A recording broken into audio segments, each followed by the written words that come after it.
Hey Brian. Hey, sorry, I dress up for you in the morning here. I put on some nice clothes for this video. Hey, I'm doing it this way because, as you can see, Jim allowed me to do it this way this week. I have a broken elbow and from a bike accident, so I'm a one-handed typist. Take me forever to type all this stuff out. Any rate, loved your scenario and loved the video. I don't think it's too outlandish at all. I think there are many meetings I've had with those personalities, and me being one of those personalities, actually.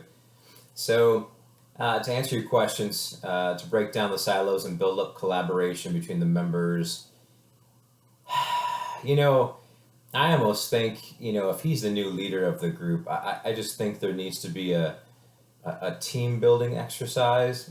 Sometimes people use those things and they're used too often. Maybe I love them because it allows me to see my team members outside of work and see how they do life with those personalities, and it might give you ideas on how to include them and include those personalities and not snuff them out.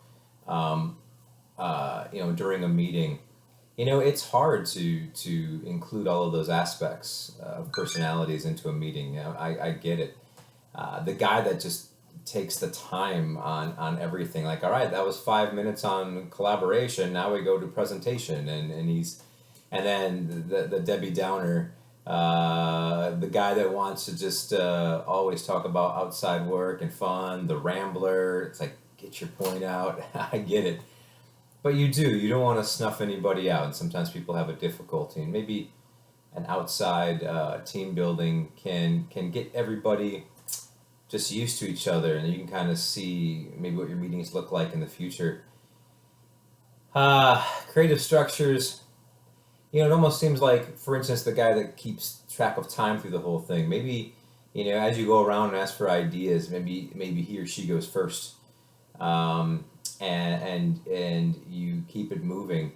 Maybe in your agenda, there are no times. Like, you don't say there's 5 minutes for this. We're going to spend 20 minutes on this. You just say, hey, it's an hour of doing some things, and here's the things we want to accomplish. And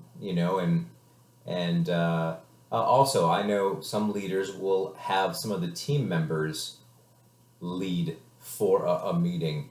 Maybe this meeting, the initial meeting, you kind of plan out, hey, Jim, I want you to go ahead and lead the next meeting, and this is the agenda I want, but how you want to do it, and that gives them, I don't know, maybe it empowers them to utilize their personality. Maybe fun guy has an icebreaker, and yeah, you might get people that don't like some of this stuff, but you got to live in a world with different personalities, and so I believe the team building and then maybe letting each one lead a meeting might be a good thing, and it gives them responsibility as well.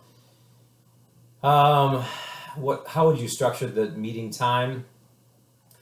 Sometimes I think the meetings need to take place outside of the place of business.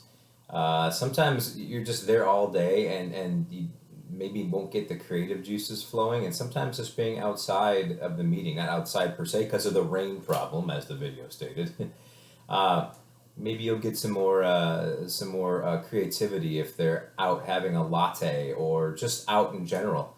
Maybe you have an outside picnic area, or maybe you meet at your house the leader's house for a barbecue, and you kind of have a meeting that way, or whatever. So just some suggestions, but you're right. It's tough to lead personalities and include everybody. And you're gonna probably make somebody angry if they're really stuck on who they are themselves and they can't really see past themselves. It's difficult. Um, but anyway, I hope that helps. And it was great. I loved it. I don't think it was outlandish at all. All right, man. Talk to you soon.